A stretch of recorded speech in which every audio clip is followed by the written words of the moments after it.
Buenas noches, bienvenidos a Tiempo Después, soy Melanie Urbina. Muy buenas noches a todo el país. Mi nombre es Juan Luis Orrego y estamos en Tiempo Después.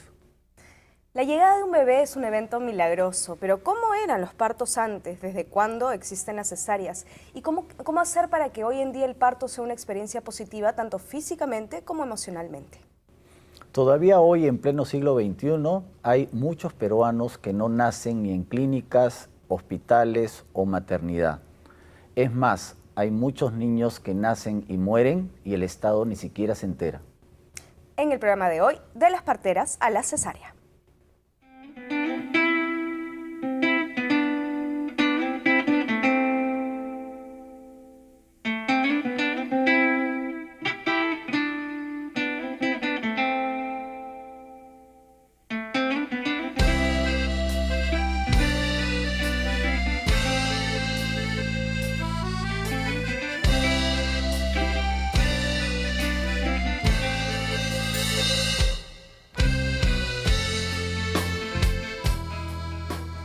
En el programa de hoy tenemos a dos grandes invitados. Me toca presentar a Tania Dueñas. Ella es dula.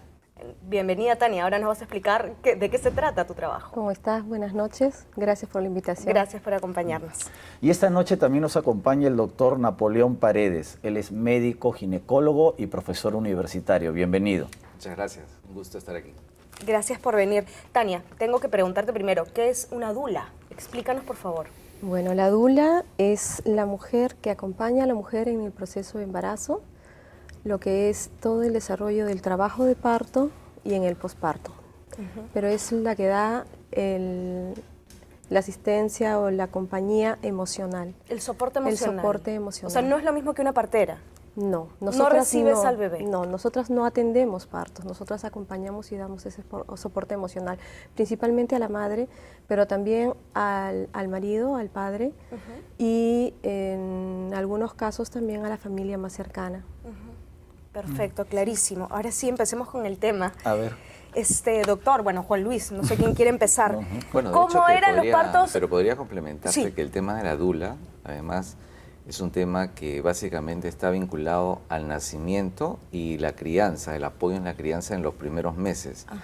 Pero el otro tema es que la dula nunca va a reemplazar ni al esposo ni a la familia. Claro. O sea, es lo ideal que esté como acompañante el esposo o la familia y luego ya, si no está ninguno de ellos, indudablemente va a entrar como soporte, que está demostrado igualmente por medicina basada en evidencia, que el acompañamiento en el nacimiento ya es un beneficio para la mamá y el bebé. La maternidad de Lima fue fundada ya por 1925.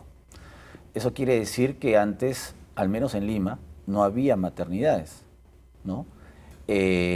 Los chicos, los niños nacían en el hogar, en las casas, en el campo, pues nacían en la comunidad campesina, en las haciendas. ¿Cómo eran los partos hace 100, 150 años? Y como tú bien decías al inicio, incluso al día de hoy, todavía hay ciertos lugares como la selva o la parte alto andina, en donde sigue ocurriendo lo mismo que hace muchísimos siglos. Y es que realmente lo que ocurría era que venía el embarazo de manera natural, porque el embarazo es natural, y el nacimiento también de manera natural. Pero ahí viene justamente lo que la historia nos dice y lo que muchas veces llevó a que culturalmente igual se vincule al embarazo y al parto como una situación de temor y de riesgo. Porque decían, bueno, ¿y qué fue?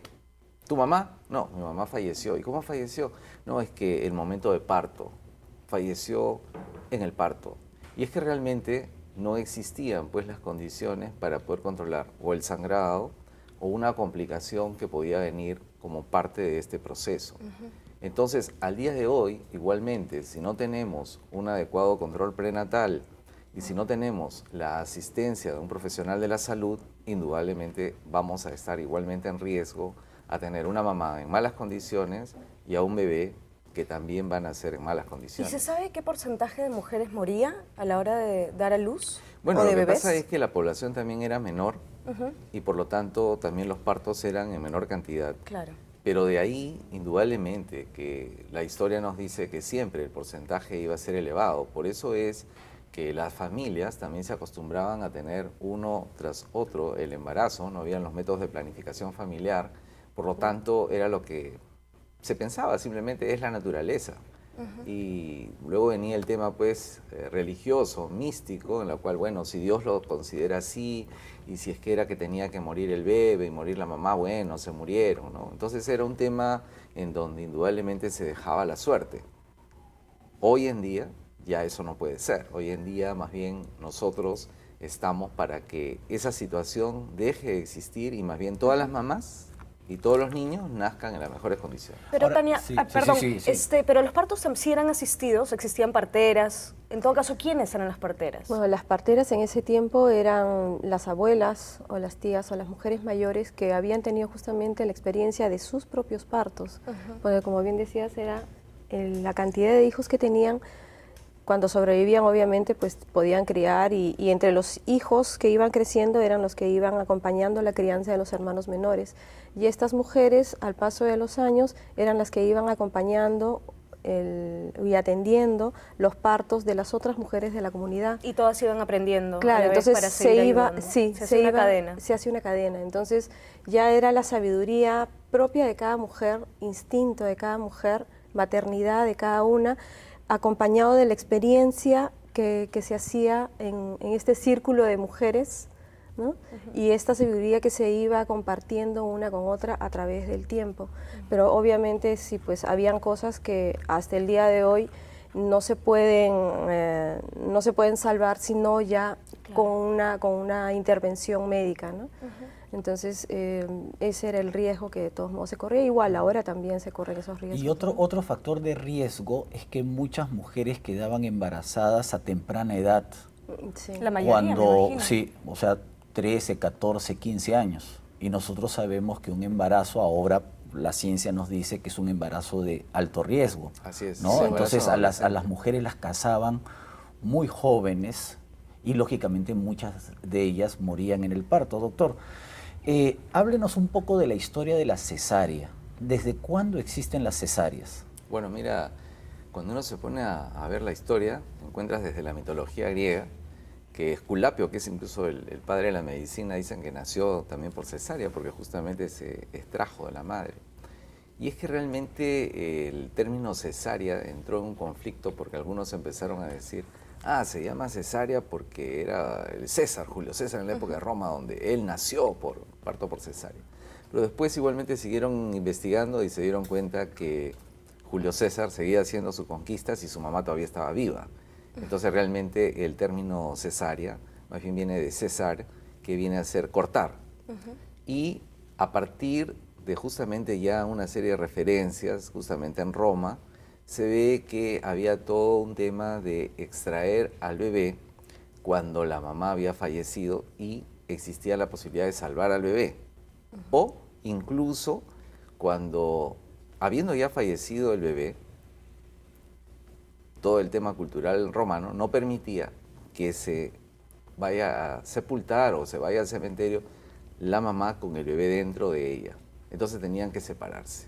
Entonces en el tiempo indudablemente lo que se empezó a hacer es ir mejorando la técnica del corte para que no muera la madre. Claro, ya no solamente en el tema que la mamá ya estaba muerta y entonces tenía que extraerse al bebé. Indudablemente para eso tuvieron que surgir ya por 1800 la llegada de una serie de investigadores, como por ejemplo Pasteur, Fleming, que ya tenían no solamente el conocimiento de la anatómico, cirugía, ¿no? Claro. Sino que además ya llegaban con los antibióticos y por lo tanto se disminuía la infección.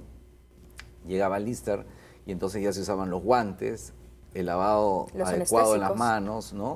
Luego los anestésicos. Y entonces ya todo esto empezó a ir a que realmente exista la posibilidad de actuar directamente sobre una mamá que estaba viva para salvar al bebé. ¿Usted tenía el dato de la primera cesárea que se practicó en el Perú? Sí, fue justamente allá por la maternidad de Lima, porque si bien es cierto, la institución donde ahora está es ya del siglo XX, pero anteriormente existía todavía con un pequeño auspicio y en 1861 es que se hace la primera cesárea, pero se hace la primera cesárea igualmente en una mamá que había fallecido. el doctor Claudio Segura, 1861 en la maternidad. Y posteriormente ya en 1931, recién en la Seguridad Social, viene otro doctor que ya tiene más éxito, la técnica mejora y en consecuencia los pronósticos también fueron mejores. Ahora, la cesárea indudablemente como técnica quirúrgica no significa que se aprendió y por ahí por 1950 o 60 ya se tuvo la mejor técnica. No, se ha seguido mejorando. Hoy en día, ya en el siglo XXI, incluso la manera de hacer la asepsia y la manera en la cual se suturan los planos también se ha modificado, lo cual permite no solamente que el tiempo operatorio sea menor, sino que la recuperación de los tejidos también sean mejores y por lo tanto hay menos adherencias, menos riesgos en la señora y por lo tanto ya empieza a mejorar igualmente el pronóstico de las mujeres, pero teniendo en consideración que aún una cesárea en el siglo XXI, en el país más desarrollado del mundo, En el mejor hospital. en el mejor hospital del Siempre es un mundo, riesgo. con los mejores medicamentos del mundo, siempre va a ser 4 veces más de riesgo para la mamá y 7 veces más de riesgo para el bebé. ¿Y por qué? ¿En qué radica esos riesgos? Primero, que cuando ingresas a sala de operaciones, estás entrando a una sala de operaciones en donde tienes que ser sometida a la anestesia y al procedimiento quirúrgico. O sea, hay que hacer un corte.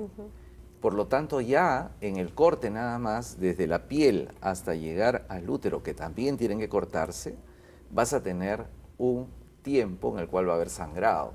Por eso que el sangrado de la cesárea también es el doble que en un parto natural. Pero igualmente, tú, en el momento en que estás siendo sometida a la cesárea, siempre decimos nosotros, los médicos, especialmente los que hacemos cirugía, que cuando tú abres el abdomen puede ser una caja de Pandora y puedes encontrar muchas situaciones inesperadas. O se puede presentar una situación inesperada también. Y por lo tanto tiene que ver igualmente con la pericia y la experticia que tenga el cirujano. Porque ahí podría desprenderse que si se rasgó, si se cortó más o si se cortó algo indebidamente, entonces ya se generó un problema. Recuerden que no es que uno entra simplemente y va, ve el útero, ay, qué bien, qué bonito. No, no, no, están también los intestinos por ahí, y si la señora se está operando de emergencia, y si es que hay gases, entonces también los intestinos están que se mueven, está todo por delante. Entonces uno tiene que tener una técnica muy cuidadosa y experticia para poder solucionar cualquier eventualidad. Tenemos que irnos a un primer corte. Le propongo que en el siguiente bloque nos hable también de los riesgos para el bebé. Así que ya regresamos.